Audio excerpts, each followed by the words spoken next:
For decades, Americans trusted the evening news. But today, that trust is eroding.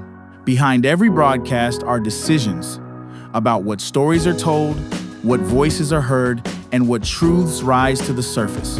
Few people understand those choices better than Lynne Adrine.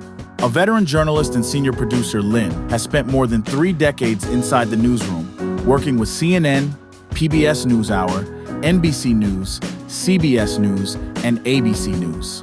In conversation with leadership expert Frederick Russell, principal of True North Leadership Group, she reflects on the ethical challenges shaping modern journalism.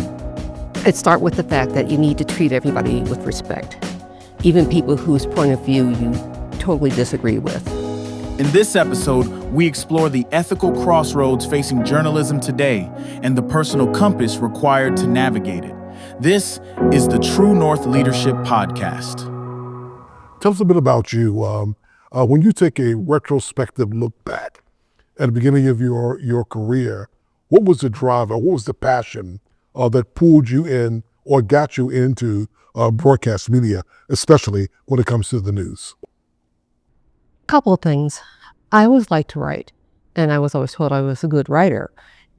Yet at the same time, I was interested in broadcast news because I was fascinated by the combination of pictures and words and how they can convey more. My dad was very active in the civil rights movement in Cleveland, and sometimes he would be interviewed in his various positions as head of the local NAACP or Urban League or other high-profile cases he was involved in. We were a family that watched television news all the time at the dinner table, especially Carol Simpson. My mother would be saying to me, "Listen to her diction. Listen to her diction. Be sure you speak like that." Good evening. President Carter and Soviet Foreign Minister Gromyko exchanged sharp words during 4 hours of talks on limiting strategic arms. So you can imagine my thrill later on in my life when I actually worked for and produced Carol Simpson. And I told her about that, and she said, "Oh, don't make me seem old."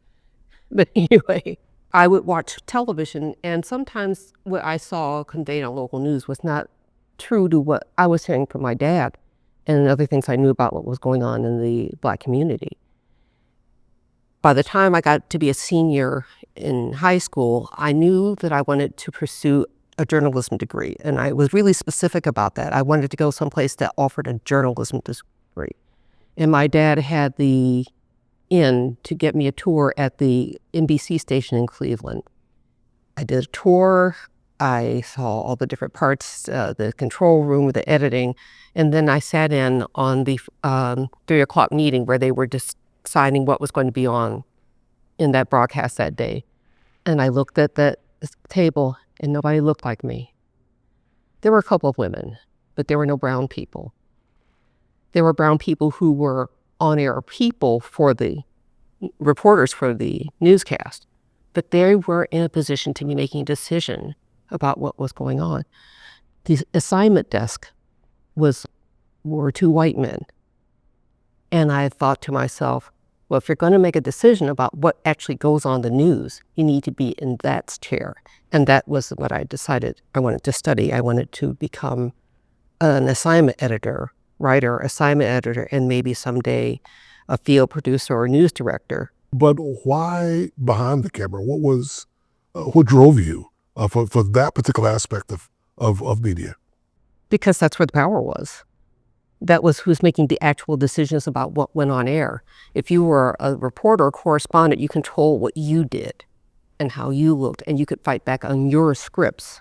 But in terms of the overall content, those decisions were being made by other people, and they could change your output and input at a whim, hopefully for a good reason, but they were the ones who were in control.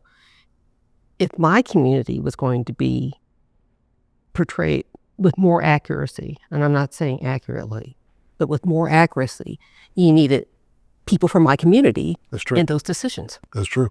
But your spans has been wide with CBS, ABC, NBC, CNN, and PBS. So when I was growing up, Walter Cronkite was the paragon when it came to media. He was called the most trusted man in America. The flash, apparently official, President Kennedy died at 1 p.m. Central Standard Time. What that seemed to suggest is that the way that media was operating at that time, at least in this era, that there was a lot of trust that had been gained, that he had modeled something that drew folk in on how it was being produced, how it was being delivered. Was there something unique to that era when it came to ethics and integrity in media, or was it just the fact that it wasn't that large in terms of outside the three main stations or networks that was operating at that point? I think it's a little of both, and maybe a few other things. Even at the time when Cronkite was the most trusted man in America in terms of broadcast news, CBS was owned by the Paley family. And even RCA Victor was more of a closely held organization who owned NBC at the time. I think those people actually had a little bit more connection to their audiences as opposed to it being the profit-making behemoth as news would eventually come. Because we remember when they first started doing news broadcasts, that was part of an FCC deal for them to be serving the public interest. And there was never an expectation that it was going to make money. And then it did. And things changed. Today we have a lot of apparent ideological people and organizations who are buying media companies. And that has begun to have an effect on what we see, what we hear, not only just the segmenting nature of the news, but from your perspective as you have watched this evolve, what has been the good, the bad, or the ugly when it's come to ethics in media? Interesting question. You know how we were always told that it was the liberal media? Is the mainstream media, especially places like CNN and MSNBC, outrageously biased? Of course, 100%. They always said it's the liberal media. You have to fight back against the liberal media. The conservatives, the Republicans were playing the refs for 30 years to make people doubt themselves and maybe you're being too one-sided. My experience was the media was never liberal. It was maybe more liberal in some places, but it was never liberal. And when you brought in the views and positions of minorities and women, a lot of times we were discounted because it was the guys that ran the place. And as they started to make money, then they figured that this needed to do more of the same to keep making money. When you had institutional investors start owning the bigger companies that owned media, like Disney owning ABC, GE owning NBC before Comcast, and all the iterations for CBS with now Paramount, all of that was building up at the same time. And the decisions and a lot of the decisions had to do with, are we going to appease the investors? Is this going to work best for making money as opposed to covering news and communities the way they might have before when they had more of a personal connection? So what was the direct impact of when money became the driving motivation and ideology became apparently the driving motivation for some as well?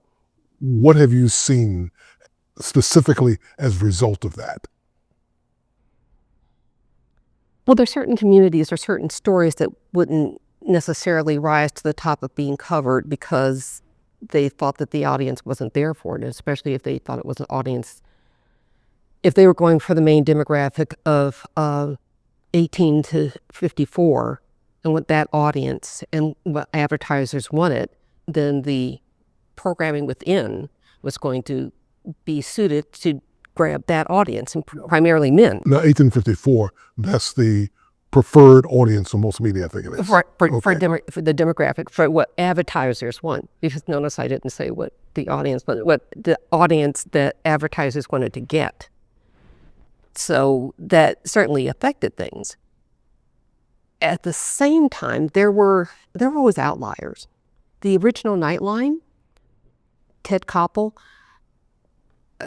another example. There was a story in Rochester where a woman had gotten hit by a bus trying to get to work, and we presented that as, this is a racial story, because the way the bus lines are built and the way the stops are, it was almost guaranteed that somebody was going to get killed. Koppel initially was like, show me. And we proved it to him. That was an ethical decision he made, because the audience may not have wanted to hear that a sort of structural racism issue was there and it led to this woman's death. He wasn't sure either, but he was willing to listen. So coming back to the ideology part of it, or the ideology part of it, you have media giants that are buying up tons of local affiliates. And sometimes you see them across the country, the different local affiliates owned by one giant media company. It appears or feels sometimes that they're reading from the same script, and literally they are pushing a particular point of view. As you watch it happen, has the lights begin to flash red over that, or is that nothing to really be concerned about there? Oh, it's definitely something to be concerned about. And in fact, with one of the major local television conglomerates that you're talking about, they took it too far at one point by having a story that every anchor team in their system had to read the same way, the same time, with the same slant. We are extremely proud of the quality, balanced journalism that CBS 4 News produces. But we are concerned about troubling trend of irresponsible, one-sided news stories plaguing our country. The sharing of biased and false news has become all too common on social media. The sharing of biased and false news has become all too common on social media. More alarming, some media outlets publish things simply aren't true without checking facts first. Unfortunately, some members of the media use their platforms to push their own personal bias and agenda to control exactly what people think. And this is extremely dangerous to our democracy. This is extremely dangerous to our democracy. And of course, these days, it's easier to keep track of what's going on other stations. The technology works both ways. And when people saw it and started putting it together, splicing it together so that you can use one team to the next with the same script, and people say, oh, come on. That's not what we are tuning in for. And they pulled back some from that, which is not to say that they aren't still trying to pass some sort of agenda. But there may be a consideration that the audience is a little bit smarter than you gave them credit for, and they will notice. Yeah. I tend to think, as I watch it, from a layperson's perspective, that the confidence in the, not just the delivery of it, but the content of it, and the tilt of it, is woven through that prism of ideology at times. And sometimes it's not a big deal because it's just a matter of point of view. But when it begins to tilt it or give a perspective or give a reality that may not be the reality on the ground. Have you seen that? And when you've seen it, what is it producing you as you watch it happen? It's subtle. In some ways, it's subtle, because part of the decision-making process and stories that get covered is how much money, how many resources you're willing to devote to them. Good journalism takes time, especially investigative journalism. It takes time and it takes money. At a local level, a local broadcaster who's already seen some of their broadcast time get cut back, their ad time get cut back, and people aren't buying it the same way, how much money are they going to want to devote to sussing out a local alderman who is doing something shady, because it takes time to do that and build the story so it holds up. If you don't donate the money, if you don't focus the resources, it's less likely those stories are going to happen. Now, what does happen, this is another ethical choice, you'll have people who work it on their own time. I believe in this story. All right, if you're not going to pay me for the overtime, I'll do it on my days off. I'll do this. I'll talk to these people. I need people to trust me so that they'll talk to me and I can get the bottom line about it. Doing FOIAs even, Freedom of Information Act requests to get documents, that takes time and it takes money. So those financial choices are part of your ethical ladder. I think another aspect of that is the pressure that's been brought to bear on both sides journalism, where there is that false balance. What are the ethics in all of that? Well, I talked a little bit before about false equivalencies. And I also mentioned the fact that from my experience, from the time I first got into television, I saw conservative commentators like Accuracy in Media, which is such a funny title, play the ref all the time. Like, well, you talked about this part of it, but you didn't talk about this failure over here, as though they were equivalent. If you talked about something good that they didn't like, then you should be talking about something bad, even if the bad things happen with much less frequency. We can talk about voter ID as an example of that. When time after time after time, investigation after investigation after investigation shows that the instances of voter fraud are minimal, and yet we have more and more legislation addressing this as though it's real.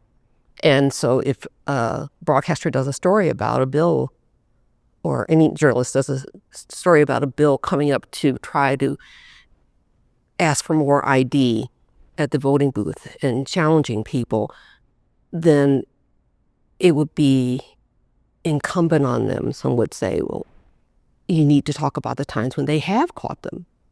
And you have to look to find them, because the vast majority of times the elections go smoothly.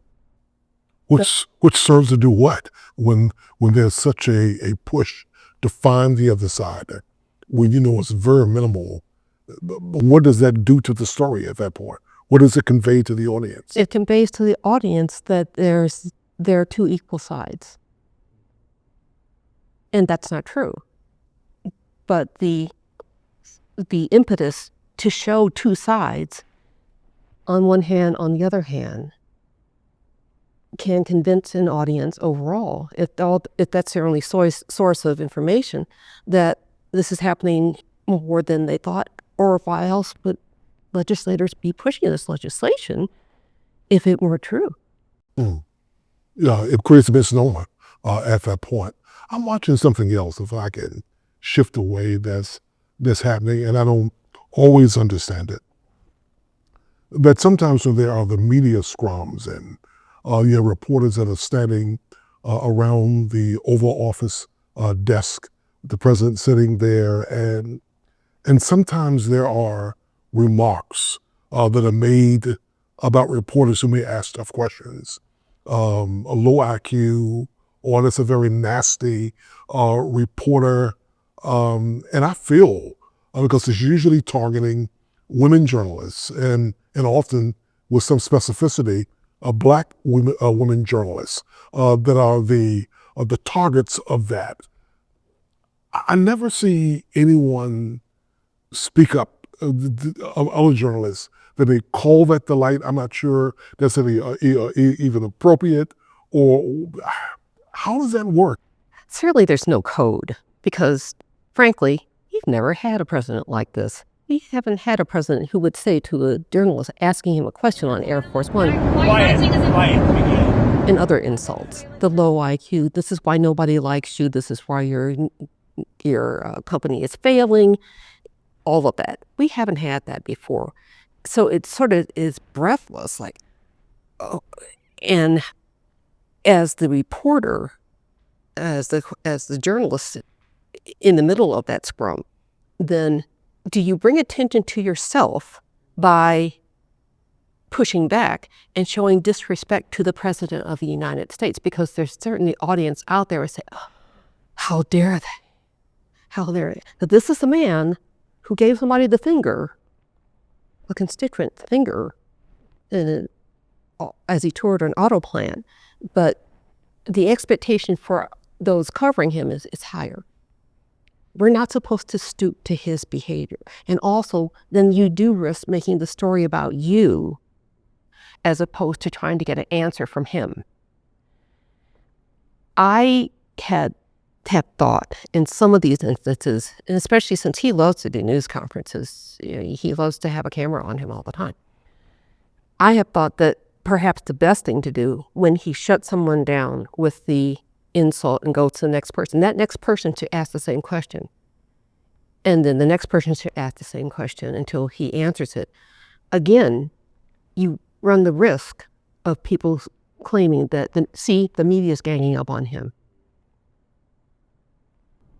And threading that needle is ever more difficult. Yeah, it is. And you watch it in the room, where I sense some discomfort among the journalist colleagues, but there's not a willingness to speak up, because I think this point right there, you can't become this story, and you open yourself up to serious attacks if you come back on that. So can I assume that ethically at that moment, one aspect of it is to allow that behavior to self-indict at that point, as opposed to the reporter bringing attention to it? Yes, I'd say so. The late Lynne Adrine was a good friend of mine, and we would talk about that as she was dealing with on-set interviews for a limited amount of time, or sitting down to do an interview, as we're doing now, where you're rolling video for a long period of time. In this kind of situation, if somebody avoided a question, she would come back at him, and she would come back at him, and she would come back at him.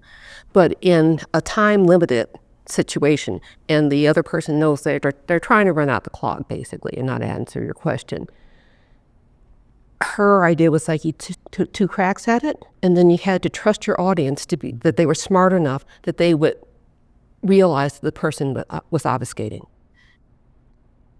and not eat up the whole time trying to make it about you. Again, you had to worry about that.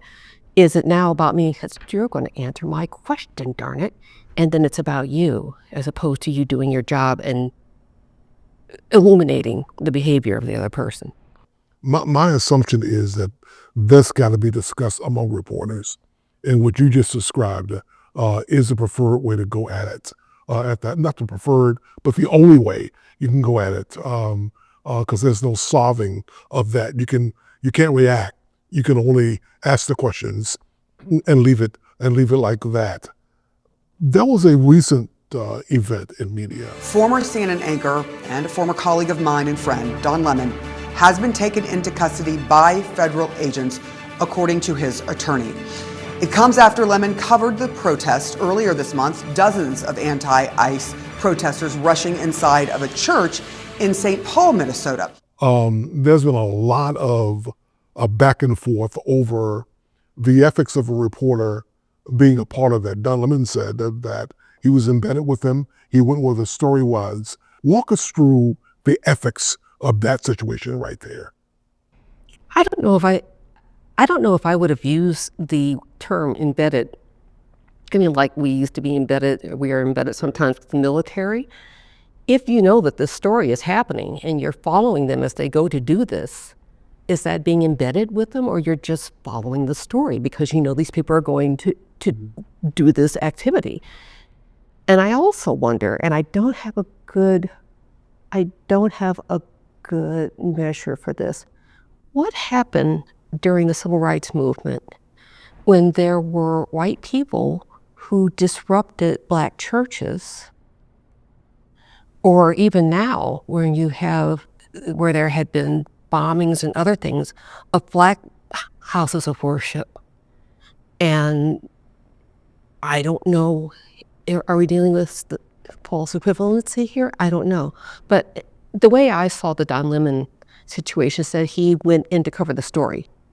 As I said, I would never have encouraged him to use the words embedded with. He interviewed people. He wasn't part of the protest. He wasn't standing up shouting at people. He was talking to the people who were involved with the protest. He interviewed the pastor who they were targeting too, to let him tell his side of the story and also express himself in terms of, I don't like them being in my church. I want them to get out. This isn't inappropriate. He covered that. And yet it was the middle of a church service, walking in and doing that. And I'm not sure of the answer to that one, or what is acceptable within media, but it seemed, well, it did. It disturbed that service, a formal service. And I think what was happening, that they were protesting that ostensibly, the man leading the service was also a leader in ICE. But are there boundaries where a reporter can go and what they should do in a certain formal setting? Do they wait till it's over, or if Bedlam breaks loose, they begin the interview right there, as he did on the floor of the church? Are there any journalistic ethical concerns with that one at all? I guess I'm not the one to ask, because where was the story? The story was in the church. Yeah. What were they doing? They were deliberately going in to disrupt the service because they wanted to point out this man's affiliation with ICE. They were very clear about what they wanted to do, and he covered it. There are people who would say this shows that these people were out of control, they should have more respect, etc. They wouldn't have been able to say that if there were not cameras there. I mean, and a more objective camera. Obviously, some of the protesters had cameras too, but that was the story. Would you not cover the story? Yeah, we're certainly in an era where the ethics in media is in flux, and I think it's being created and recreated on the spot. And there was some ambiguity over some things because of the segmentation we talked about earlier in media, the ideological drive of the media, the pressures of funding and financial support that's been brought to bear. You also did a stint in teaching students who especially want to be journalists or work within the media ecosystem in Washington, D.C. What would you say, if you went back to teaching, what would you say now to your students when it comes to ethics in journalism, fair play, honesty, discernment, character, what they need to bring to the table, all of that? What would you pour into them now, given what we're facing now? Oh, it's so tough. I've thought about that a lot because the environment has changed totally since I left at the end of 22. I really am confounded in some ways. I'd start with the fact that you need to treat everybody with respect, even people whose point of view you totally disagree with, even people who are trying to disrespect you, that you still need to try to treat them with respect, and that would include their press secretaries, a member of Congress, somebody at a federal agency. When you make your request, that you're honest about it. You don't give away the story. You don't let them decide what questions they're going to be asked and answer. But you tell them up front what it is that you're trying to do. No gotchas. That's part of your personal integrity that will follow you no matter where you go. If somebody tries to do an end run around you, to hoodoo you, then you call them out.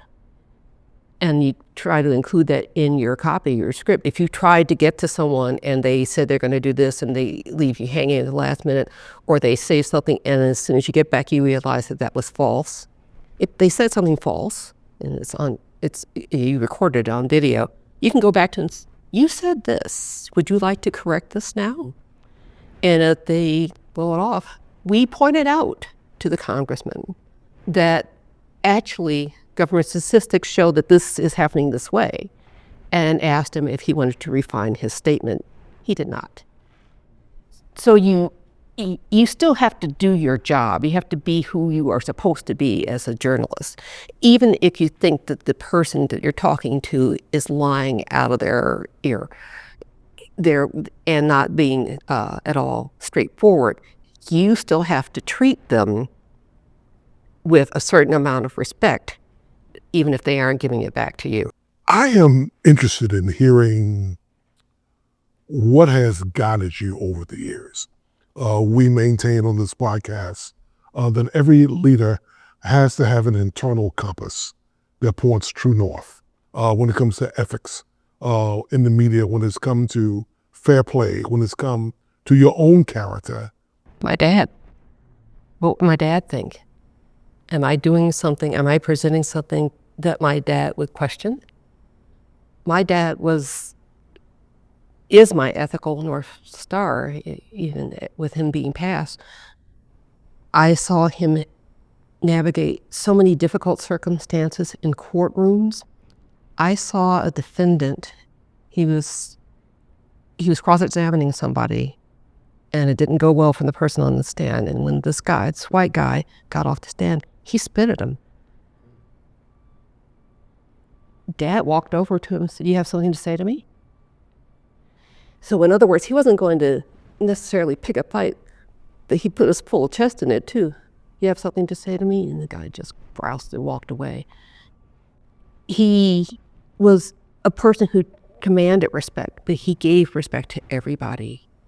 You could be the shoe shine person in the courthouse, and he said, "How you doing, Larry? How you doing?" "Hey, Mr. Adrine." Everybody got respect from him, but he also demanded respect. And he, within that, also had a certain type of empathy. To see the biased, bigoted, or racist presentation, there were also times that Dad had the ability to say, like, this guy's had a hard way to go. And even the other people in his party or in his group, they don't like him. And they treat him like, he gets treated like hell. And I'm not going to treat him like hell, but I know where he's coming from. I'm not going to let that affect the way he can treat me. But he knew people. He could read people. And I think that empathy and that respect about everyone, how they show up in the world. Everybody's got hurt. Everybody's got pain. We try to work around it. And it doesn't give you the right to hurt other people, but you just do your best. And I think that is what is my North Star. So as your dad poured into you, and you sort of reflect that into and over your career, that's been very clear. What has been a situation, without naming an organization, where even though you ended up on the right side of the line, what has been your most challenging, ethical challenging situation? Well, I guess it would be back around the time of the Million Man March, and previously a lot of legacy media wasn't paying that much attention to it. And then the O.J. Simpson verdict happened, and there was this awareness all of a sudden that Black people and white people in America saw the criminal justice system differently. And oh my goodness, how could that be? There was as we were coming towards the Million Man March, a producer for a morning show wanted to do an opening for that Monday morning that would have compared the March on Washington with the Million Man March, and more specifically, taken an image of Martin Luther King Jr. and morphed it into a picture of Louis Farrakhan. This compare and contrast, what kind of message is this guy bringing compared to what MLK brought? I was horrified, but I didn't know whether I had the right to say anything, because of the status I was in the meeting, even as a senior producer. Another producer, a white guy, looked at me and said, I think Lynne has something to say. And I thought to myself, if I say it, I can lose my job. But I did, and I said that the only thing that these two events had in common was a bunch of black people coming to Washington, and you could ask 50 black men why they were coming to the Million March, and you get 50 different answers. So this was internal to the community. If you didn't understand that, you couldn't understand how to cover it. And to their credit, the executive producer of the program and the anchor said, in response to a question of, are we going to do my opening or are we going to do the politically correct opening? They said, how about we do the editorially correct opening? And that's what we did. That's all right. That's all right. I know that you have had a great interest the last few years over a fund called the Pivot Fund. And what does the Pivot Fund do? The Pivot Fund raises money and helps direct journalists one way or another to doing local news coverage. And this is generally print. The person who started the fund, Tracy Powell, not only has a background in journalism, she's also a lawyer. And a little bit differently from the way that I came at things, Tracy was follow the money. So if these people aren't going to do what needs to be done, we need to be raising money, finding people to fund us, and then helping these newsrooms stand up and exist and funneling people to them. Because journalism should not be martyrdom. People got to eat. People have to live. And as I said, some journalism is expensive depending on how you do it. You may have to provide additional funding to help these organizations do the type of journalism that they want to do that best reflects the needs of their community. That's what the Pivot Fund does. Well, I love it. I love it. This has been an interesting conversation. I think you have added to the whole conversation around just across the culture, ethics, integrity, honesty, that is needed so much. And you've spoken to it. You've given us examples of it. But the biggest thing is that you have modeled the way forward. And I just want to affirm that here, that you've shown the way over the course of a career. And it's an honor to have had you here. Thank you. Thank you. It's an honor to be here.